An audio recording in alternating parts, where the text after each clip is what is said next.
Our bullpen is not great right now as it stands today.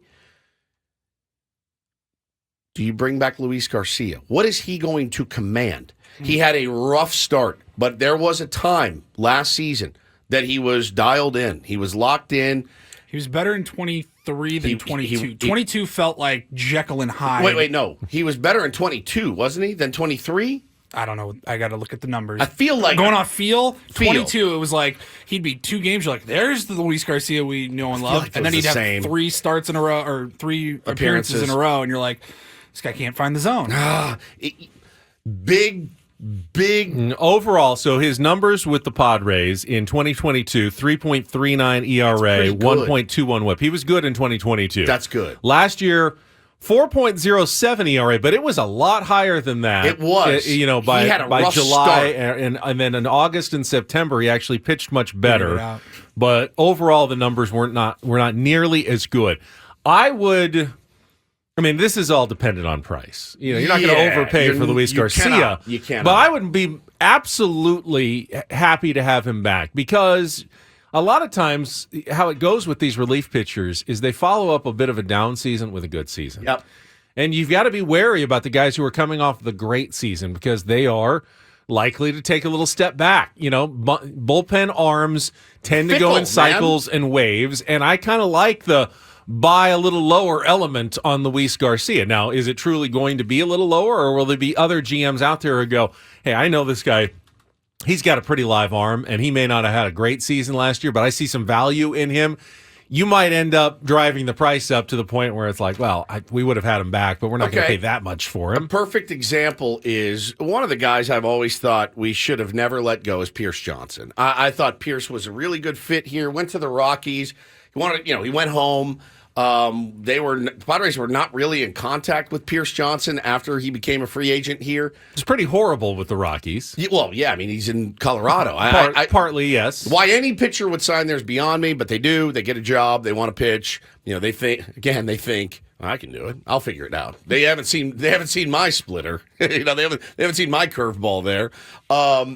He gets traded to the Braves. He's very happy, and he just signed a 2-year, $15 million deal. He was solid in there. Even in the postseason, they used him. He got to be fairly high leverage for them. It's 2 and an option. Yeah, so you get something like that for do you pay Luis Garcia 7.5? I don't know. Everything seems exorbitant to me right now. It also depends on how AJ evaluates his own options that are coming up. Correct. Do you have young, cheap guys that you think are going to be able to get the job done? Then you don't need to spend much on outside bullpen arms, free agent arms that are probably overpriced. But if you don't have depth, we've seen what happens when the Padres don't have enough depth in the bullpen and elsewhere. That can unravel a season of promise when all of a sudden you go down there and like, who do we have left? Who is it? Yeah. You don't want to be stuck with Drew Carltons of the world over and over again. So there's a lot of things that go into the decision to bring back Luis Garcia. Rich Hill. Thanks for your time. Thank you for your time. I guess. Actually, no. Not even thank you for your time. Drew Pomerantz. You can't. You can't. You can. You can't. No. You can. I mean, if he wants to go from making how many millions a year to rookie minimum. Right. You can. There's a price where you absolutely can, because I know both of you see a scenario where he signs with like the Dodgers. Correct. And is their second best reliever next year. So you have to at least think about the possibility of bringing him back. If he's still pitching, would you rather have him throwing against you and being great? I mean, yes, or he's just hurt again, and, it's wasted money just like you wasted the last 4 years. But you think about that one. You can't. I don't think you give Josh Hader much thought. You give him the qualifying offer, you take the draft pick, and you wish him good luck in his next team with the big deal that he's getting somewhere. Profar, very interesting to me. Would not mind having Jerkson back in the fold. Gary Sanchez would not mind having back in the fold at all. And Blake Snell is probably going to cruise, but you do give him the qualifying. I would love to see the Sanchez-Campy combo again. I'm hesitant to overpay for Gary Sanchez. As am I. It feels very Matt Carpenter. That's when you got to make your best offer and just and stay there. You're not getting into a bidding war there. You talk to him. You certainly have that option of bringing him back. But and you let him know. You let him know this. hey, man, we loved having you here. You did a really, really great job here. You're comfortable here. You and Campy, you're going to get a ton of playing time. You're going to get a DH slot. I want to see Campy be the starter, though. Me too. And in some ways, Gary Sanchez makes that a little bit harder when, Campy's the starter. Is Sanchez really a 1 to 2 day a week guy, or does he never get into a groove? If he doesn't play, you need a DH too. Yeah, they both can DH, when they're not behind the Manny's going to but DH for the first portion of the season, and then after that, you're going to need a bat. Yeah, Barlow is back. Somebody's asking in the chat. He's back. We got him for He's an another arbitration eligible guy, but I would imagine that he will be back. He will be year. back. Yep, absolutely. Tim Hill is arbitration eligible. I would say he's not guaranteed to be back. Correct. If they're trying to save money, that might be an area where they don't make that offer because he's going to make at least $2 to $3 million in arbitration next year. So they did bring back TUC Capito Marcano, Ben, back to the organization. 24-year-old utility player. He hit .233. His OPS was .632 in a couple hundred at-bats for the Pirates. He tore his ACL, but he started 44 games at short, 9 at second, 1 appearance at third base, played some corner outfield as well in 21-22. Does less than nothing really for me. It's not a lot of money. You brought him back. He was waived by the Pirates. You picked him up. He's back in the organization. Super great. Has a feeling of, hey, this was a guy AJ scouted, Liked. drafted, developed, or signed and internationally developed, traded, but was reluctant to give him up, and now has a chance to get him back into the fold. Is he going to contribute to some 2023 Padres success? That seems kind of unlikely, but at least for now, he's back in the organization and on the 40-man roster. Yeah, so we'll see. We'll see what happens. There's a lot of decisions to make. You know what? I think there's 40. Okay, so every team's got the 40-man roster. Padres sit today, I believe, at 32 on the 32 players on their 40-man roster. So eight bodies need to be added to the 40-man. Yeah, my bold, I don't want to call it a necessarily prediction, but my bold possibility, at least, Padres might not bring any of those guys back. Correct.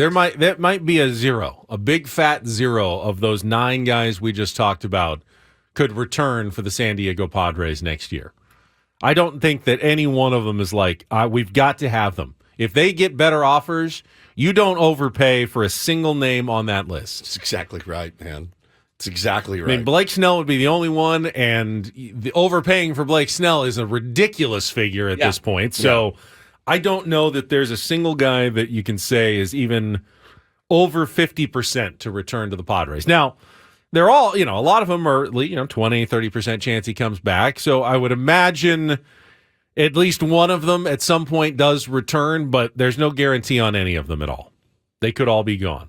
Yeah, I mean, look, it's tough to find bodies. It's tough to find guys that you feel, again, your message to the fan base has been, we are going to continue to spend to put a championship caliber roster on the team. And if you look at the roster as it stands today, it is nowhere close to a championship caliber team. But there's still plenty of time to make that happen. It's going to take, Ben, let's just say, savvier moves than we've seen in the past. Is that fair to say? That is fair. It's going to need to be very savvy. You're going to need to rook a few people. You're going to need to hit on some guys that other teams did not see the value in. To be fair, AJ did last year on both Seth Lugo and Michael Walker. And gave them both contracts that gave them outs or ins for a lot of money. But they were savvy moves that other teams didn't see the value that those guys brought to the San Diego Padres. You'll need to find more of that this offseason. It's still crazy to me that Matt Carpenter is going to be a San Diego Padre next season. He is still under contract for the team with the team. Only team to offer him a 2-year deal, and we did it, and he's here. And now you're going to have to figure that whole conundrum and where is he going to play? Is there a chance Matt Carpenter bounces back and has one more good season in him? Like, he could be still your DH and, hit 25 homers. And is there any? I'm just asking the question. 25 homers? How many did he hit for the Yankees? He hit for like 14. Yeah, but he hit like 14 in 3 weeks or something. Yeah. Right. I mean, I guess There's always a chance. I I could grow a foot in this summer. It could happen. It would be a miracle of modern science. I mean, we're all just assuming that Matt Carpenter is basically done completely. And I was just asking the question, like, what are the chances that that's not true? I would take he shows up to spring training like, Matt, what'd you do this offseason? Well, I don't know. The swing looked good. I was in the cages and just everything was clicking. And, he's in spring training. He's mashing the ball in Arizona. And all of a sudden you feel like, I would take that right. bet with you. I would take the 25 homer bet today. No, I mean, whatever you want. I'm not predicting it. I'm just asking the question of whether we think it's even a possibility. I guess there's a possibility TUC Capito Marcano could figure it out and hit 30 bombs next year. I mean, don't think it's they're not happen. just going to release Matt Carpenter today. They can't. What's $6 million? I mean, they'd pay him off, but they'll probably welcome him to spring training, give him a chance, and see what he does in the offseason. I mean, you have to pay him anyway.